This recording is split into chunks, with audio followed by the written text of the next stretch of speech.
The NBA playoffs are here, and I'm getting my bets in on FanDuel. Talk to me, Chuck GPT. What do you know? All sorts of interesting stuff, even Charles Barkley's greatest fear. Hey, nobody needs to know that.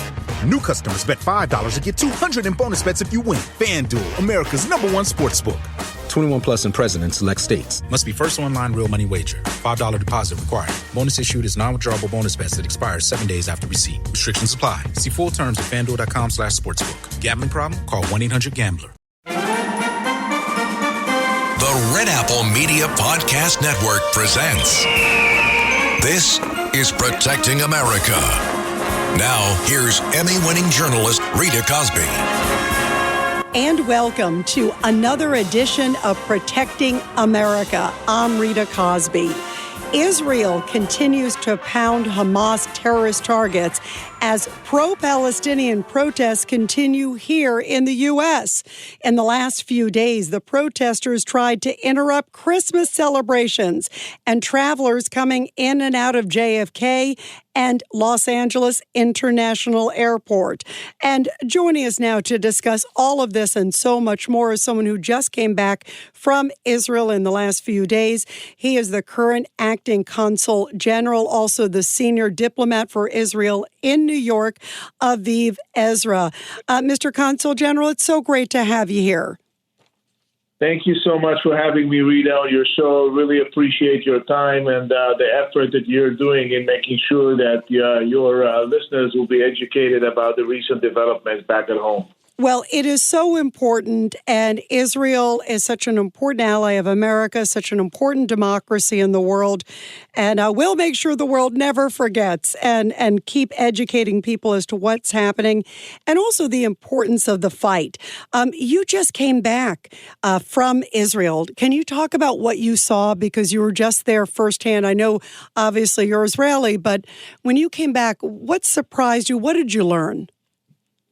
Yeah, I just came back a couple of days ago after spending a few days back at home with my family who is in Israel. And I found that, I think, a very resilient Israeli people, a very united Israeli people, a very committed Israeli people.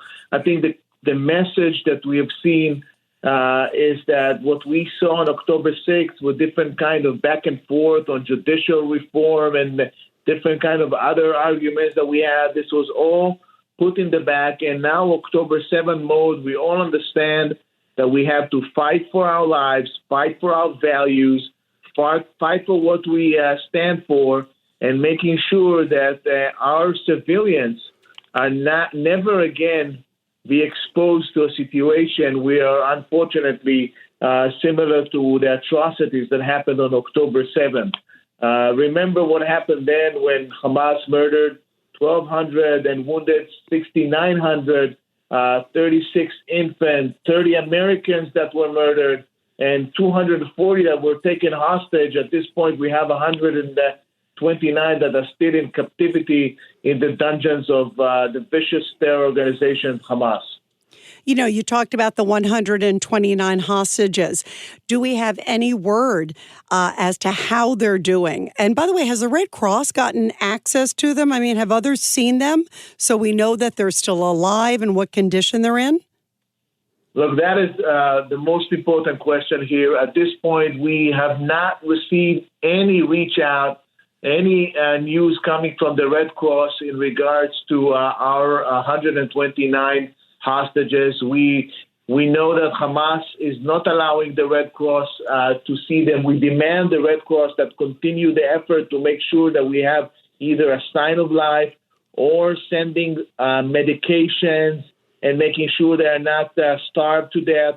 We know from interviews with hostages that have been released that they have been tortured there, both physically, mentally, deprived of different kind of basics.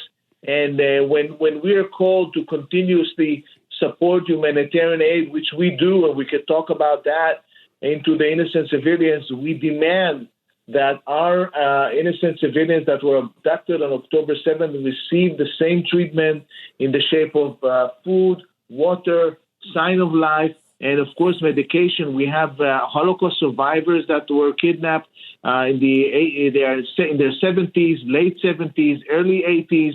These are very old grandparents and grandmothers that were there, abducted originally, and if they will not receive their medicine and their medication, they will die. Do we know, there's still children too, right? There are still children there, including 10-month-old, including 2 years old. And, sometimes this is just mind-boggling. It just really boggles the mind. Which kind of human beings takes a prisoner of war, which is 10-month-old, and then starts to negotiate of his release in release of terrorists? It's just, you cannot make these things up. You can. And I think about, just as you're talking about, what a contrast, because Israel, when it's been going in to root out Hamas, they're sending leaflets. They have an app saying civilians go here. And yet look at the contrast to what you sadly had to endure, your country, on October 7th. What a contrast. This is exactly what differentiates a free democracy in the middle of this, I would say, very challenging region, as opposed to our adversaries, our enemies that are totally on a different, I would say, ball game. I mean, when it comes to Israel, it's really when you try to have a comparable look, you look at other militaries, Western militaries that have fought urban warfare in Iraq or in Syria or anywhere around the place. You do not see militaries that give 2 weeks in advance notice, specific locations where we're coming, safe corridors, safe zones, humanitarian aid, and where on the other side you have Hamas, a designated foreign terrorist organization that is embedding itself among civilians, that is pushing civilians as a tool, their own civilians. They're pushing their own civilians back to a war zone. And they actually, and we know that as for a fact, that they consider them martyrs, and they are willing to pay the price in having them hurt. And then they are cynically using it against Israel. And this is where I call the international community, don't play their games. Once you're blaming Israel, that just encourages them to use, again, human shields as part of their practices. The ones to blame and the responsible are the Hamas terrorist organizations, the vicious Hamas terrorist organization. Do you wish to that end, Consul General, that the UN was doing more? They seem to, it's sort of back and forth. Thank goodness in some of the recent votes, I know the U.S. said no, we'll veto it or abstain.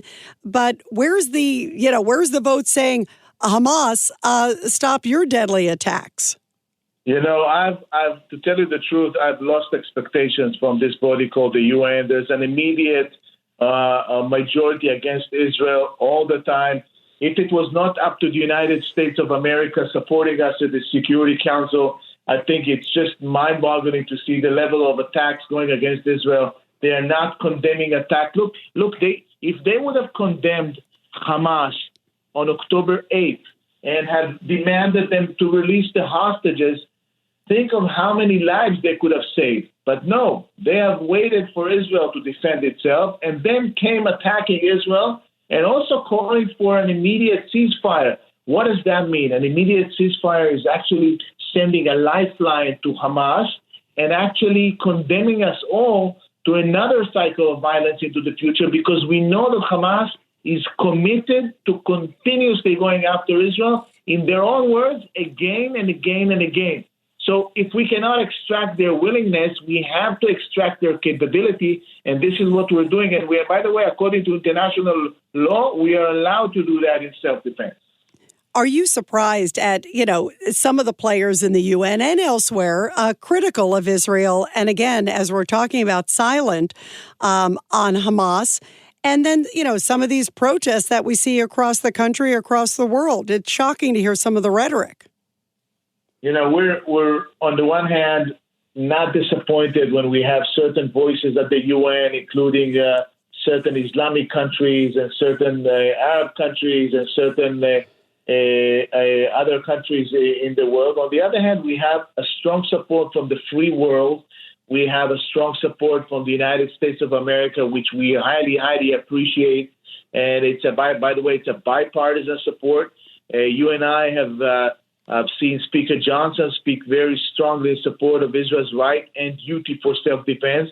But we're also seeing the minority leader in the House, Hakeem Jeffries, and the Senate majority leader and Republican leaders on the Senate side. They all support Israel's right for self-defense. And, of course, the administration, we backed Israel. And I think also other forces in the world, including Germany.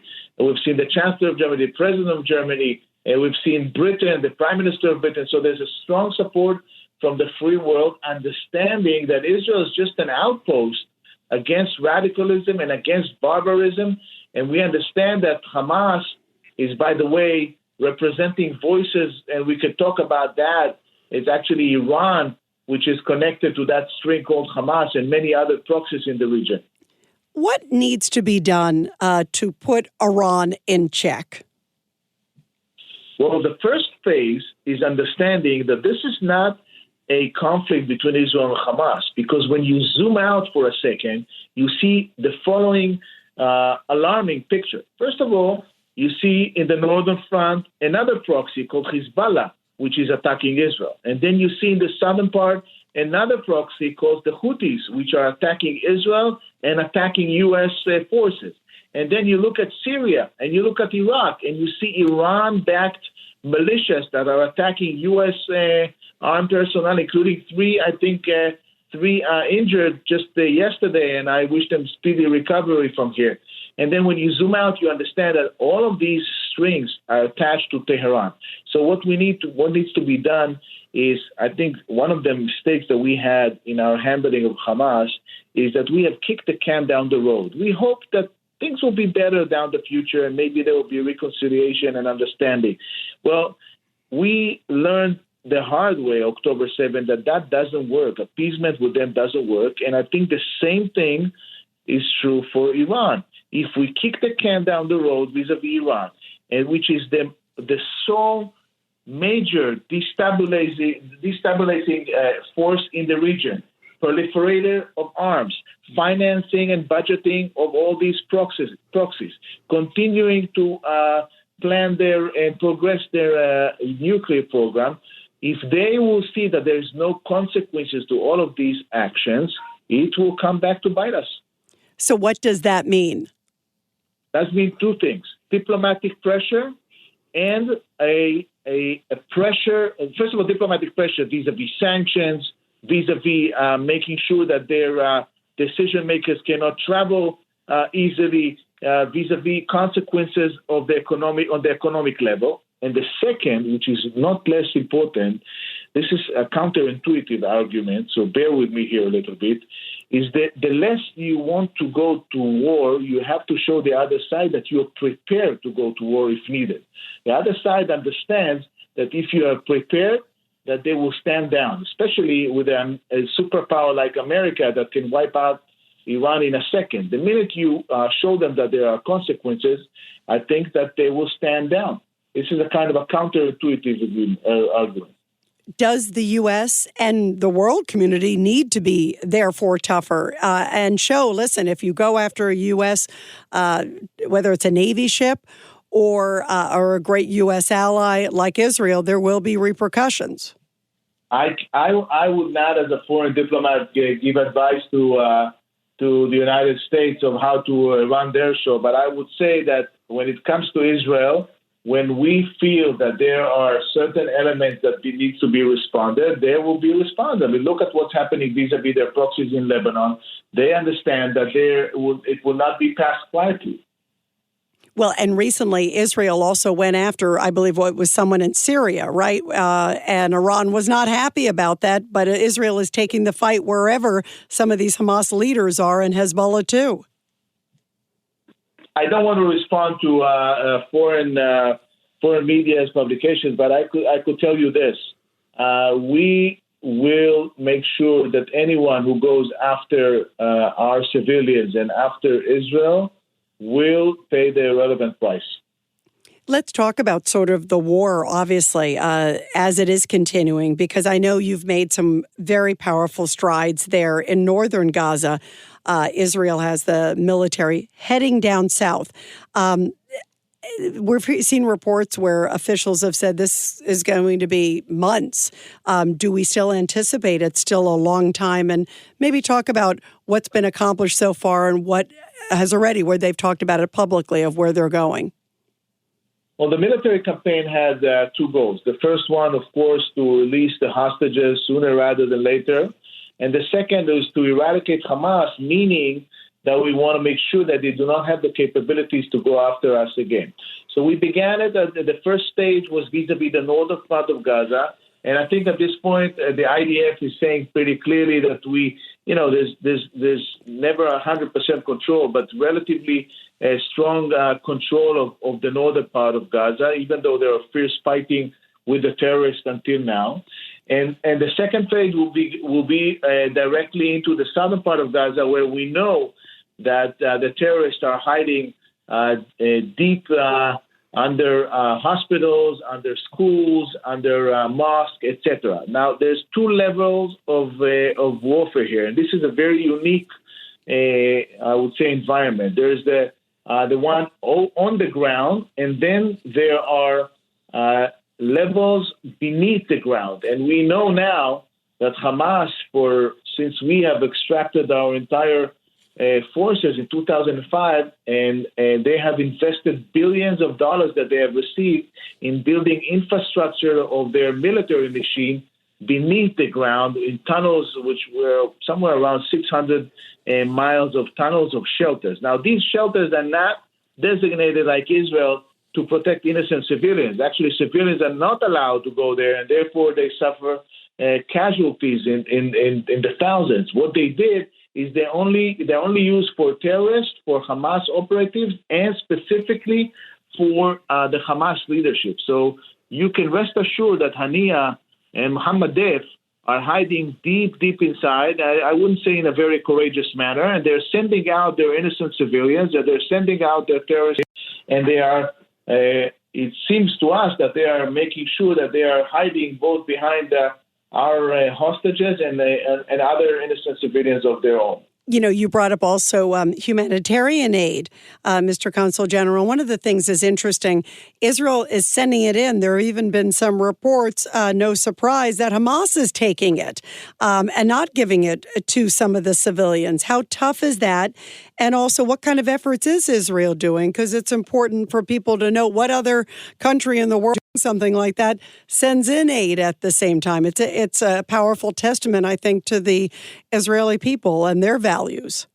It's really mind-boggling to see the cynicism coming from Hamas. So on the one hand, they are complaining that there's a humanitarian crisis. And on the other hand, when we make all the efforts, it's really unprecedented of making sure that these thousands of convoys of trucks, and until now we have sent about 5,500 trucks of humanitarian aid that entered the Gaza since the beginning of the war, including water, food, medicine, and energy and gas. We know for a fact that two things are happening. First of all, we know that they're stealing. They, meaning the Hamas, are stealing most of the majority of the humanitarian aid. And second, we know that there is a strong pushback now on behalf of the population there that are actually pushing back against Hamas and saying, look, you have driven us not only over the cliff, but now you are even stealing the food and the water that is supposed to be arriving to us. We continue to facilitate the transfer of this humanitarian aid to Gaza. And as I said, so far, more than 5,500 trucks with the critical aid that entered Gaza Strip since the beginning of the war. What can civilians in Gaza do? I mean, because like you said, they're taking their food, they put them right in the bullseye. They're using them as human shields. Are you disappointed that more Palestinians are not speaking out? I'm not disappointed by the innocent Palestinians because I know that if they will speak up, they will be either killed, tortured, or their family will pay a price.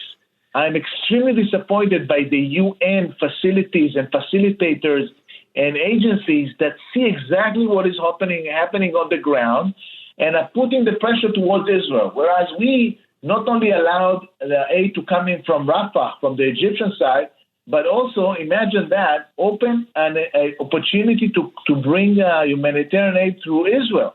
I mean, look, think about it. Just 82 years ago, we were butchered by Palestinians, both Hamas and other Palestinians that came in, and now we're supporting them with humanitarian aid. You cannot make these things up. Yeah, you can't. And then also, by the way, and you know this all too well, there's also one of the things that the Prime Minister Netanyahu has said is that coming in wherever the next phase is, after obviously eradicating Hamas, is the new leadership has to be de-radicalized. That's very hard because, there's a lot of these books out there that are in Gaza and elsewhere in schools where they're teaching these young kids to hate Israelis at an early age. That's a long process.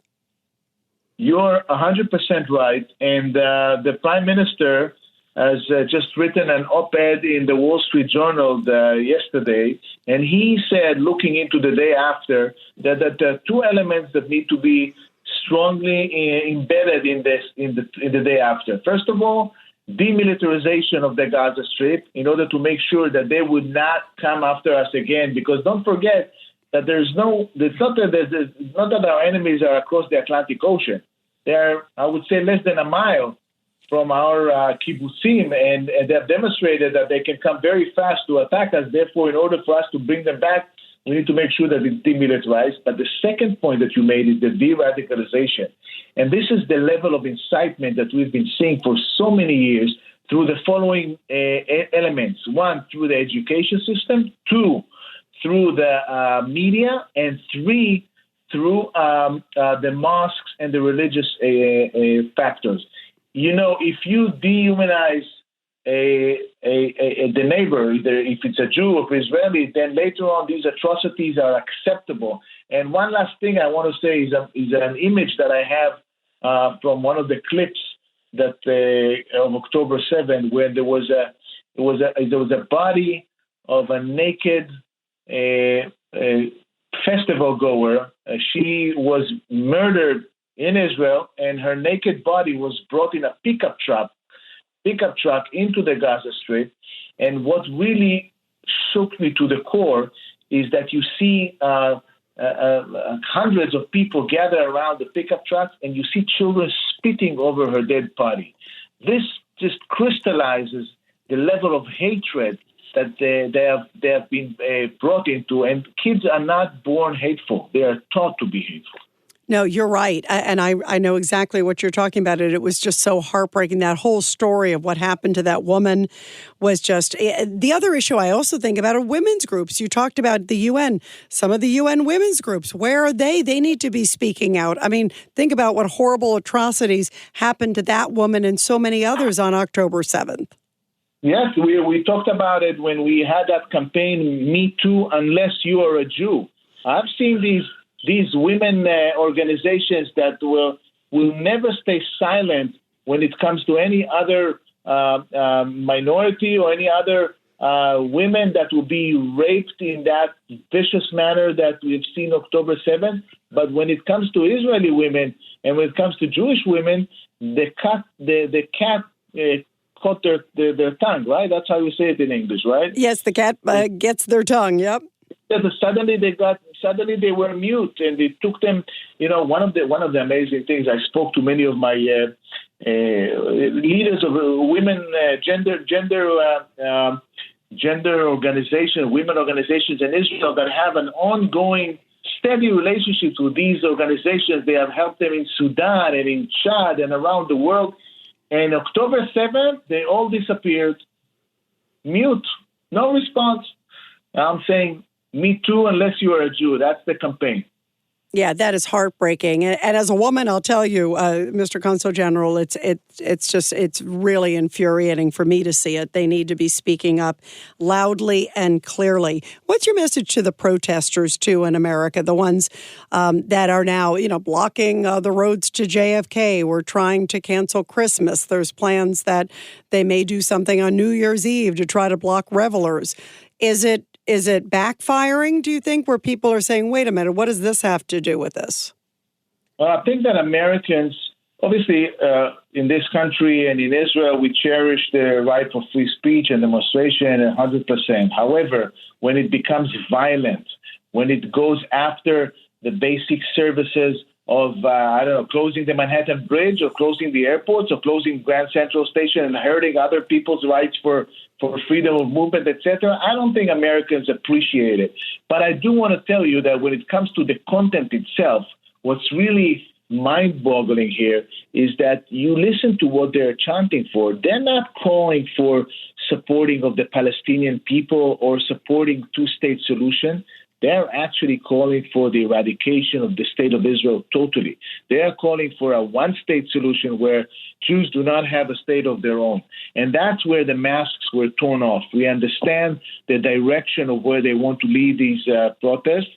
And unfortunately for them, the people of Israel are united and resilient, and we have the ability today, as opposed to what we did not have in the 40s, we have the ability to defend ourselves by ourselves with our own independent country called the State of Israel. Yeah, and I think so many people are fed up with so many of these different protesters. Some of them seem to be professional protesters too. It's like they're at different events. Before I let you go, what's your message about the resiliency, as you talked about, of the Israeli people in the middle of what is just an unbelievable moment and just an unbelievably difficult moment in history for the state of Israel? But what's your message about the resiliency and the determination of the people in Israel? There's been these stories also of people all over the globe of Israeli descent coming back to the country to join the fight. This event of atrocities against the Jewish people is not a new event in history. Unfortunately, these are cycles of events in history that we as Jews are aware of. And what's really unique about this time round, as I mentioned, is that not only that we have the ability to defend ourselves by ourselves, is that we are determined, resilient, to fight for our values, to fight for our country, to fight for our home, and to fight for our families. And I think what I've seen in Israel is that with the heavy price that we are paying, and we are paying a heavy price because we cherish life while they cherish death. Every person that we lose is a whole world, and the entire country feels for the family, and really the bereaved families are embraced by the state of Israel. But they are missing the point and miscalculating if they think that they can use that as a weakness. We will defend ourselves until the last threat is eradicated from the Gaza Strip.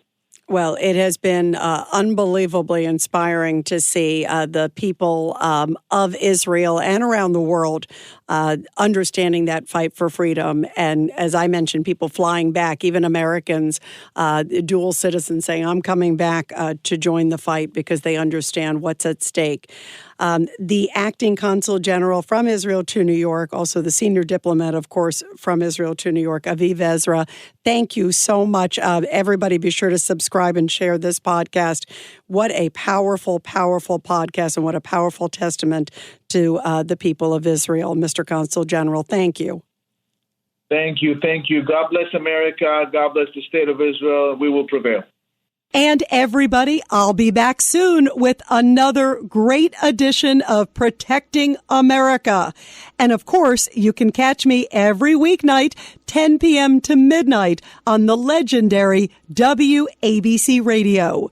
This is Rita Cosby, and thanks for all you do to protect America.